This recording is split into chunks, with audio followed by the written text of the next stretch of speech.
Hello there, Aries. Welcome to your tarot reading. So, when I was shuffling out the spread, I saw two images for you, and I'm not sure which one comes first, but they're definitely related. So I'm just going to relay those images to you, and then we'll go over the spread, okay? So the first thing that I saw, which was pretty amazing, was you're at a scene at a circus, okay? And there is a big cannon, and this was back in the days where they shoot people at cannons. And there's this little boy. He looks really, really young, and he had like a superhero cape, a red cape on, and like, you know, a Speedo outfit. And he's getting into the mouth of the cannon. Someone shoots him off, and then he kind of rolls up into a ball, and then he rolls a vast distance, and he lands on a net, and then he stands up, and you know, the crowd cheers. Okay, so that's the first image that I saw. The second image that I saw, and I think it should have gone first, but I saw this monk. He looks like a medieval monk, and you know how back in the days, if you look at images and drawings from the medieval time period, the monks, their heads are bald, but they have like hair that's growing on the side, okay? So he's like a medieval monk in this really dark castle in his study. And it's really dark outside. You can see the moon, and you can see the steeple and the chapel like outside the window. It's really dark. He's reading, poring over many books by candlelight. And when I saw this image, I immediately think about, you know, the scribes, okay? The scribes. The people, the monks are the first ones that are literate, especially in medieval time. Not a lot of people have access to education. So they're the ones that keep ledgers. They're the ones that are really incredibly educated. They know letters. They write down like, they keep inventory, keep ledgers, but they also write down like the daily activities as to what happened today. And they're pretty much the first people that keep like a written history of things that have unfolded, okay? So I feel like this guy, he's in his study by candlelight, obsessively poring over, looking through, researching, and trying to find something, okay? So he was like very adamant about trying to find something. So those are the two images that I saw. And it was really difficult for me to try to get those images to kind of like tell the story, okay? So what I feel is happening here is there's something that you are doing. And I feel like for many of you, this is a part of like a job. For those who are self-employed, I feel like you're trying to launch something. And you're obsessively trying to do the preliminary background research, the market research, I'm hearing like patent. So for some of you, you might be inventors. You might be poring over all the patent history to make sure that this thing that you are trying to bring forth into the world has not been done before, like a violation of patent, for example, patent laws. And then I feel like for others of you, especially if you're not self-employed, you're working for other people, I feel like you're trying to look into the regulations, the rules and the regulations as to how something was done in the past, and then you're trying to bend the rules, okay? I feel like there's something here about not wanting to follow what was done in the past, wanting to trailblaze, wanting to create your own path. And I feel like you don't have a precedent. You don't have like, you know, the thing that comes before for you to guide you. You're kind of like starting from scratch. You're starting on your own. And I feel like there's a lot of risk associated with it, okay? Hence the little kid being launched out of a cannon, okay? So like, I feel like in some way physically you're thinking like, how is this going to work? What exactly is it going to look like? And so it hasn't been done before, so you don't have an example to go by. You just have the idea in your head, and you're trying to bring it forth into the real world. And the real world is like constrained by the law of physics. And so you're just, you know, trying to do that research into a field or into an area, a specific a specific field that you're not very familiar with, okay? And so I feel for many of you, this is like a very huge new undertaking that you're planning to start off, and you feel that it's gonna have like a tremendous yield, either financially, monetarily, or just, you know, it's something that you feel that needs to be done, and you're the person that wants to lay out the preliminary groundwork for this, okay? So this is like a huge undertaking that you're kind of like a responsibility that you're taking on, mainly because I do feel for many of you, normally you don't have the patience to kind of like, you know, do the research, sit there and pore over volumes and volumes of things to dictate how this is gonna happen. But for some reason, for some of you, you might be personally invested in it, or you might feel like, no, this is the right thing to do. I want to do it right, or I want to do this for somebody. There's like an emotional connection, or like an emotional reason why you want to do it.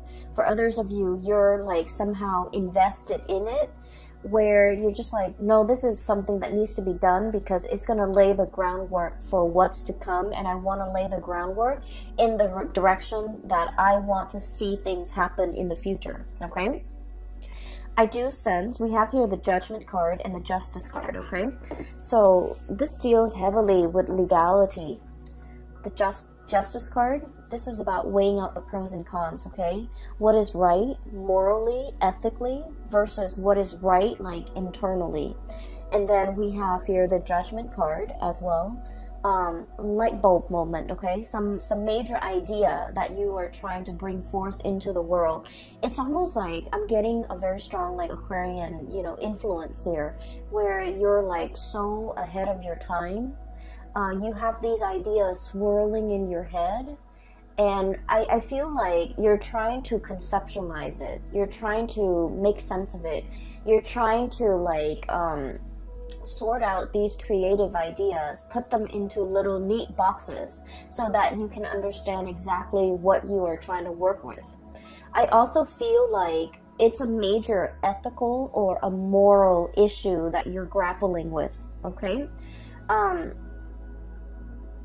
Whenever we are linked up with laws and legalities and rules and regulations, I feel like especially for many of you, you have an innate sense of what is wrong and what is right. And I feel like there might be some type of a moral conflict between what you feel is right, what you feel is wrong, versus what the laws dictate is right, or what the law dictates is wrong. So there might be some type of a legal framework, or just some type of a framework that you're working within that you feel needs to be changed, and you're trying to find justifications for how to change it. You're trying to find evidence. You're trying to find like nuances in the law so that you can bend them. And I feel like you're doing this because internally you're driven by your own sense of what's right and what's wrong. And so you're trying to, you know, shape it or fashion it in a manner that speaks to you. So I feel like for many of you, there might be a situation in a work environment where you're just like, this is not fair. This on paper, it says this, but in my mind, in my head, in my heart, it feels wrong. And so you're trying to, you know, find a way to get around it, is what I'm sensing. Okay, so this is coming in really, really strongly. And then going to the second image, this is what I'm sensing here, is there's a situation where, once again, you know, you're trying to bring things forth into the world. It requires a lot of background research from your side. And the more that you read, the more ideas come to mind. But I feel like there isn't like a running thread to string all of these ideas together.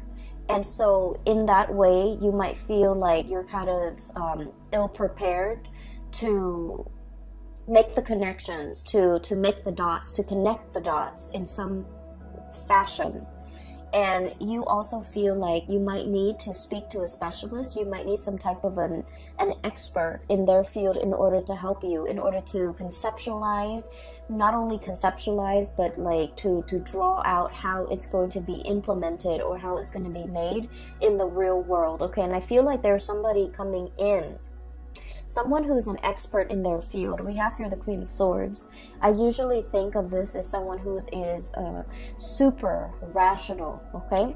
They work with rules, they work with laws, they work in the legal profession, and they are also, their mind is really, really fast when it comes to making connections, connecting the dots between one disparate idea and connecting it to another. So I feel like if you're kind of like fumbling around in the dark and you're just like, I need help, I really don't quite understand how to make sense of everything that's in front of me. The more research I do, the more I read up on something, the more confused I get, or the more ideas that come out of it, and I just feel scattered and I feel all over the place. I feel like you have an expert coming in that is going to be able to help you through this process, that's going to be able to make sense of it for you. For some of you, I do feel like, you know, it's just like there are too many things, too many interests, too many hobbies, too many ideas you want to get off the ground, and you don't even know what to do first. So I do feel in a way that the solid groundwork has not been laid, and you're still in that process of doing that. So I just want to say as well, you know, there is a Mercury retrograde that's going to permeate the entire month of November. It starts on the 31st of October, and we're going to be in the Mercury retrograde period for about 3 weeks of November, and the last week is pretty much the shadow period. So this is a time to really lay that foundation, lay that groundwork, do the preliminary research, make sure there's no holes in your theories, and make sure that everything is done. And I keep hearing like conceptualize. Make sure that you have a very, very, very solid foundation laid out before you start doing anything. And the time for you to start doing anything should be outside of this Mercury retrograde cycle. So I would say the month of December looks really, really right, especially if we are in the time of Sagittarius, which is a fellow fire sign. You know, when the sun is in Sagittarius, it's going to make a trine to your sign, Aries, and it's going to it's more conducive for, you know, bringing you recognition, bringing you into the limelight, and making sure that your plans and ideas and whatever you're trying to implement is foolproof, because you're going to get a lot of visibility. And so I feel like the month of November is not really the time to draw attention to yourself because of the Mercury retrograde period. It is time for you to kind of lay low, pour things over, understand things, read up on things, do the preliminary research, have all those ideas floating around. You don't need to string them into any type of a coherent thought. You just need to, you know, take them into account, but don't implement anything until the month of December. So I hope that makes sense, because if things are not laid out well and thought about well, and, you know, I want to say, if they're not done well, by the month of December, when the limelight is on you, or when the spotlight is on you, that's when, you know, all the holes in your theories will start to show, okay? I'm seeing that it's like light streaming through it's almost like a window with curtains, and then light streaming through. If there are holes in the curtains, you're going to start to see those holes cast a shadow, and you're going to start to see the light. So I feel like this is not a time for you to get that limelight. It's going to come in the month of December, okay? So enough about that. I do want to move on to the cards, because there's something coming through here. First of all, we have here the Eight of Wands and the Eight of Swords, and both of these falling on top of each other. So the Eight of Wands, this is massive amounts of communication. And the Eight of Swords is a situation where we keep ourselves stuck, we keep ourselves bound, and we feel like we don't have all the information that we need in order to move forward, in order to make a decision. So what I feel is happening here is there's a major idea that you have, okay? I feel for many of you, you might be like consultants, you might be experts in your field. You are kind of like that, you're kind of like that voice of ingenuity, that voice, it seems to me like your judgment, guiding light, okay? You're providing a lot of swift, short, concise communication to bring people out of a state of confusion, okay? You guys are very like no nonsense, no holds bar. Whatever comes to mind, you say it. Like you rarely have a filter. And I feel like because of this carefree, a lot of people might think it's reckless, but what I feel is it's a childlike innocence. It's sort of like, let's just do it first and then read the instructions later. Okay, let's just rely on our intuition to assemble this thing without having to read the instructions, because we all know, you know, intuitively where things are supposed to go, and you have that kind of like blind faith where you're able to like get things done, push people along, move people along. And I'm sensing, you know, start things off the ground, get things off the ground, get things running, inspiring people, and making, like, not letting people make excuses for why they're not getting things done. So I feel like you're kind of like the voice of, not so much the voice of reason, but like that light in a tunnel to help guide people along, because you're very, very bold and brave, and you venture into unknown territories. What I'm sensing here is, there's definitely a situation where you're kind of like guiding somebody. And I feel like there's legality, like legal issues surrounding it. And once again, I mentioned before, you know, the whole sense of legality. What is right, what is written down as, you know, the law of the land, you don't agree with it, okay? You feel like there's something lacking here.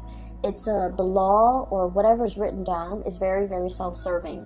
So you're trying to find a way to bend this situation.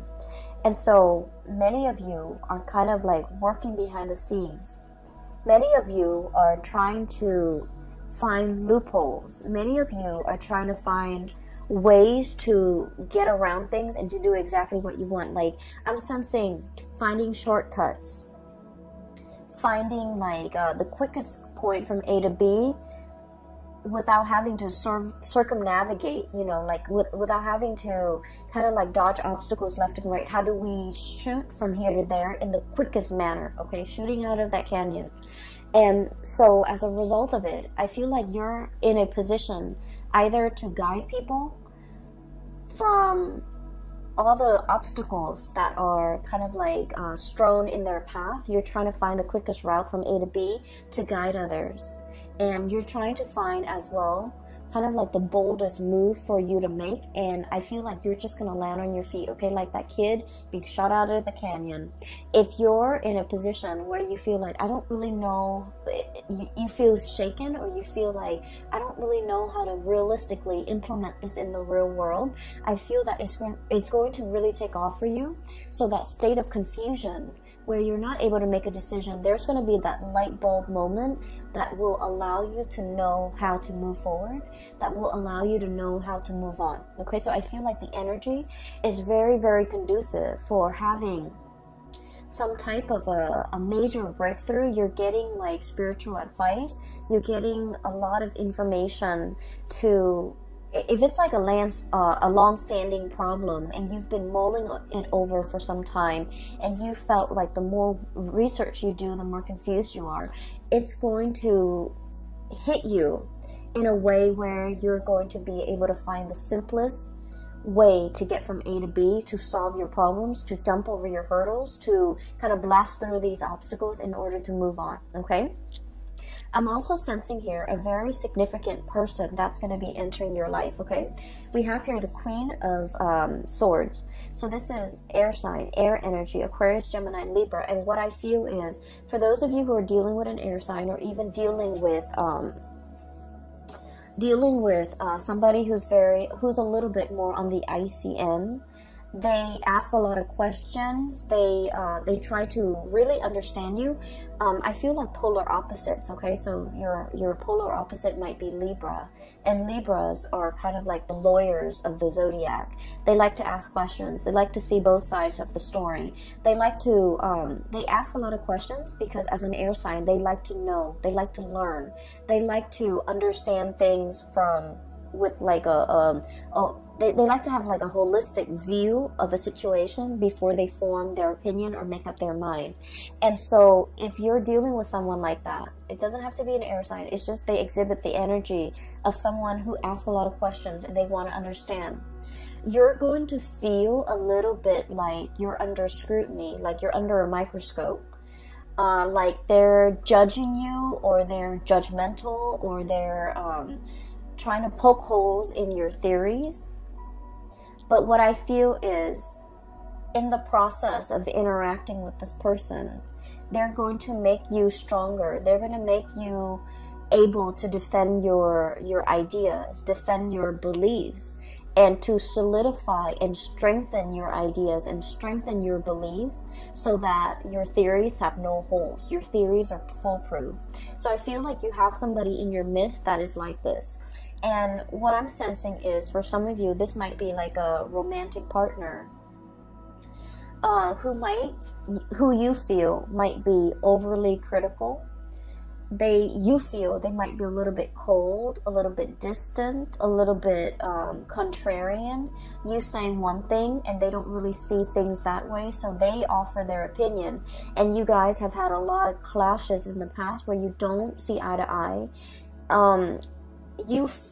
I honestly feel like they might have belittled you by the way in which they interact, by the questions that they ask you. You feel like they don't support you, or you feel like they're constantly poking holes in your theories. And what I see in this spread is, this person doesn't mean to do that. And I feel almost like I'm seeing, like, walking around on eggshells, okay? I feel like you felt a little bit judged. You felt a little bit like you couldn't be yourself. You felt uncomfortable. And you didn't understand why. You felt like they didn't trust you, or you felt like they just, they shoot down your ideas. You felt very unsupported, okay? And so I feel like this wasn't like an easy relationship. For some of you, this could be, I definitely feel a very strong love connection. So it could be like a love interest, a love partner, or even like a family member that you, for whatever reason, you really wanted to please this person, okay? And I'm also sensing like, it's somebody that you hold in high regards, okay? They're on a pedestal. They're on the scale here. That you hold them in really high regards, and for whatever reason, you are very eager to please this person. You really like this person. They don't mean to be harsh. They don't mean to make you feel like they're poking holes in your theories. It's just they can't help themselves. The way, if their curiosity is piqued, if you're saying something that really strikes at one of their many interests, they're going to ask questions. They're going to ask a lot of follow-up questions, and it can feel really uncomfortable. And you're not the first person that they have made feel like they're under scrutiny, like they're under a microscope, like they're cross-examining you. You're not the first person, and I feel like this person has a tendency to do this, and I feel like they isolate a lot of people. They might have isolated friends because of their behavior. So I'm sensing here a person that doesn't mean it. They don't mean any harm, and they don't understand how they come across, and they don't understand how harsh they are with their words and their judgment, and they don't understand that people feel judged or feels that they're too judgmental, and people feel uncomfortable in their presence, okay? So I feel like you're dealing with a situation like that, where somebody might be asking you, and they're asking you so that they can understand where you're coming from, so that they can understand your ideas. And So, you know, let your guard down, definitely, when you are interacting with this person, because I feel like they mean no harm, okay? When we're coming from a space, anytime we're coming from a space where we are constantly questioning somebody else's motives, Three of Cups, this is a celebratory card, an exchange of communication, ideas, getting together, having a really, really good time, and you have this, you know, a flow, a really soft, I want to say a soft flow of energy. And then there's like, you know, mutual exchange, right, of ideas, of energy, of support.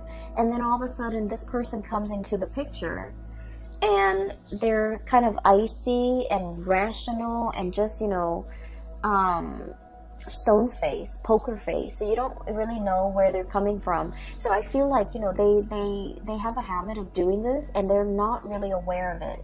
And so anytime that we have an interaction with another person, we just need to take everything at face value, because I feel like the minute somebody feels like, you know, like a perceived slight, or you get a perception that someone is like negative or trying to shoot down your plans, the minute we get defensive in a social interaction, that's when we kind of like imagine things or energies that are not there. So I feel like in this situation, it is best to let our walls down. If they ask questions, just answer their questions.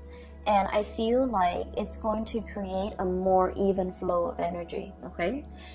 For some of you, you have somebody in your vicinity where there were like a lot of communication, like we have here, you know, arrows of love, a lot of communication happening all at the same time, and things are great.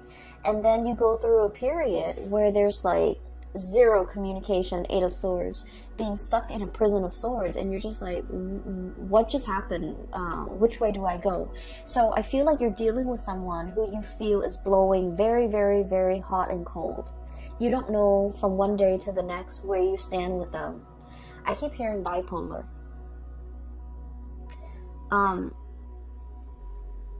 And I'm also hearing as well somebody who's very stuck in their head, and they might have like a gazillion things or a gazillion ideas that they're working on. So they're jumping from the realm of the mind.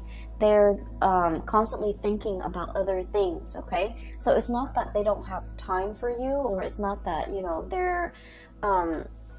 I feel like they're very, very busy, and I know that sounds terrible. There's no excuse. You know, if you really want to make something happen, if you really want to reach out, you want to prioritize a communication or a specific person in your life, being busy is no excuse. We find time for things and for people that matter. But I feel like there's like periods of like a lot of heavy communication with this person, and then you go through a drought, and then they come back, and then there's a lot of heavy communication. And you're just never sure where you stand with this person, and you're frustrated, and I feel like you're thinking about the worst. You're thinking about like worst case scenario. They're probably talking to other people. They have a lot of other options. They have a lot of other people in their mind. And I feel for many of you, you might retaliate by, you know, going out a lot, you know, trying to meet other people. And so when you're going through that period of drought and there's no communication from the other person, you are waiting on the communication. But at the same time, you're just like, you know, I do see like a retaliation where if there's no communication, you draw your attention elsewhere. And so I just feel like the other person has a lot of things on their plate. And once again, I'm not saying like it's an excuse, but I do feel like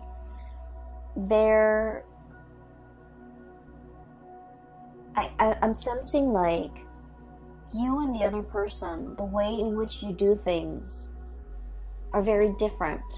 And so there's lack of understanding from your end to their end, where they're coming from, why they're like this. And then from their end to your end, there's lack of understanding why you need certain things. You might need a lot of communication, and I feel like they need a lot of downtime. Does that make sense? So I feel like that's you're like polar opposites, and the way in which you need others, the way in which you express love, the way in which you express concern, and you know, The ways in which you show affection is very, very different. You might need that entangled, you know, constant communication, a lot of validation. They need a lot of distance and alone time and downtime, okay? If the connection is there, in their mind, it's already there. We don't need to, you know, reinvent the wheel. We just need to have separate lives. So I definitely feel like one person needs a lot of intimacy and reassurance and attention. And then the other person needs a lot of me time, a lot of downtime, a lot of space. And there's a potential here for the two of you to kind of like bridge this divide and to be able to kind of understand where the other person's coming from. I don't see like a situation where there's like, from their end, I don't see that they're dating other people, running around with other people, and things like that. I do feel like you might have thought that, but I don't see it from their end. But I do sense that they're wondering as well, the times in which you guys are not communicating. What are you up to? Are you out there dating other people with this Three of Cups? Like getting to know other people, trying to, you know, forget them? And then we also have here the Nine of Cups, being comfortable and happy and satiated on your own, not needing them and, you know, living your life. So I feel like there's a potential here for like a lot of misunderstanding between you and another person.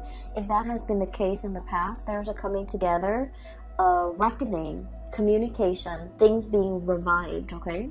And then I also feel they're coming back in, wanting to communicate. Queen of Swords, Nine of Cups, wanting to communicate, wanting to, you know, understand where you're at.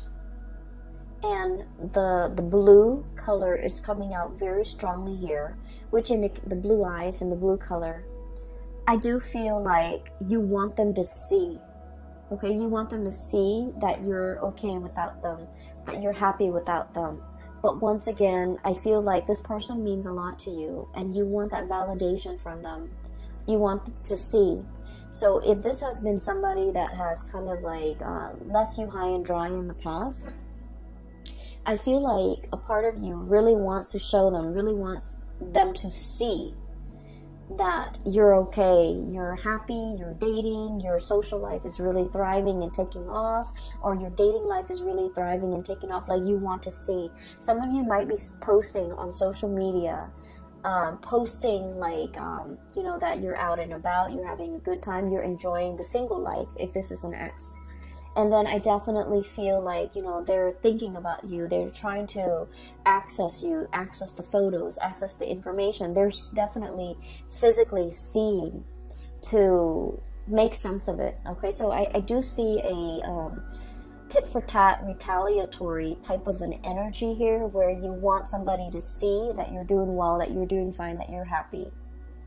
But once again, it still points me to the fact that you are wanting some type of validation from this person, okay? If it is an ex, I feel like it's going to be the end of it. If it is an ex and you just feel like you go through periods where you hear nothing from them, and then they come back in expecting everything to be okay. What I have is a stoppage in communication, Four of Swords. This is taking a break. And then we have the Five of Swords, and I usually think of this as like mincing, dicing something to kind of like cut it up into little pieces.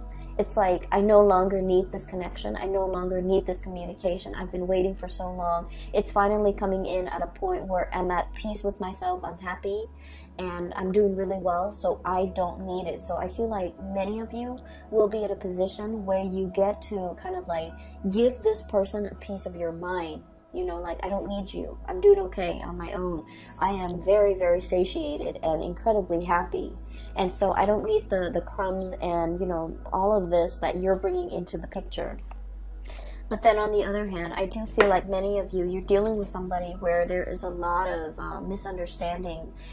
What they need and what you need are totally different things. You might want to be the one, you know, going out, having fun, wanting to be the life of the party.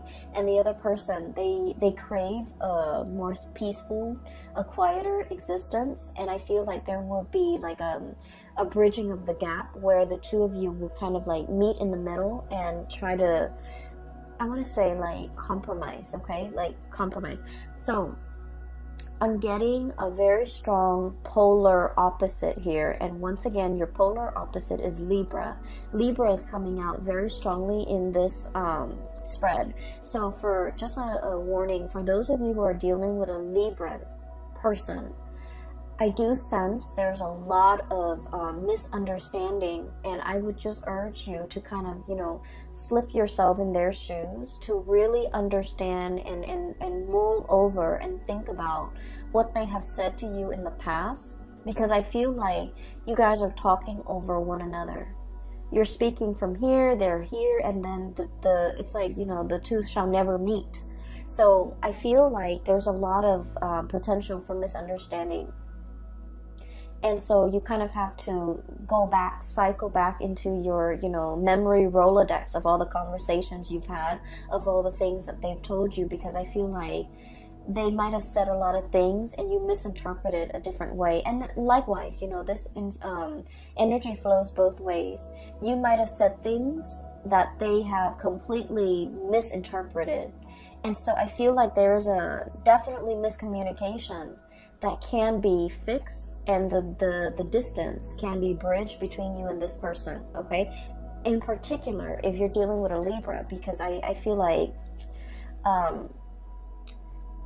one person feels like the other person is withholding information or withholding affection, and so they find affection elsewhere.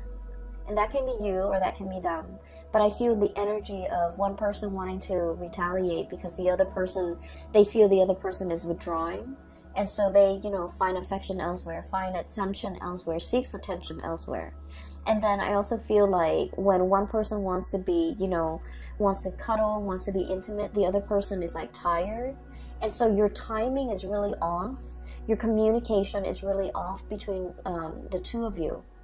And I feel like, you know, that's a situation that can be easily fixed with just the right communication, with just, you know, letting the barriers fall down and approaching one another with like an open mind. Okay? So I just feel like there are a lot of issues here that can be hashed out, that can be revisited for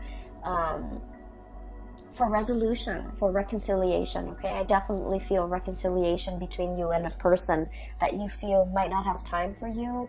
They might have had like very inconsistent communication. So I feel like that's coming in. But either way, I do feel there is a really strong love connection here where you are dealing with a polar opposite. And I do sense as well, there might have been a lot of difficulties in the past when it comes to resources, sharing resources. Resources might have been very scarce, but the two of you have finally kind of like bridged that gap. Two people are really, really doing well, and they're pulling together their resources. 7 of Pentacles here, okay? Waiting for that harvest. But this is like a long-standing process. Nurturing something, watching it grow over many, many months, okay? Over a long period of time, many years for some of you. So I feel like things are looking really good, especially if you have a partner and you both share resources and things have been hard in the past. There's going to be a major uplift, escalation, and resolution when it comes to financial resources, all right? So, Aries, I'm going to leave it at that. All right, I wish you all a very wonderful November 2019. And if you are interested in a personal reading, I do have a link in the description box below for a colleague of mine. Her name is Bridget. She is phenomenal. I highly recommend that you get a reading with her. The link is in the description box below. And also, if you're interested in this deck, The local artist has reached out to me, and she told me, you know, to include a link to her website where you can purchase this deck as well as all the other artwork that she has available for sale. The link is also in the description box below, okay? I wish you all the best, and I will be back for the month of December, and I'll talk to you guys soon. Take care.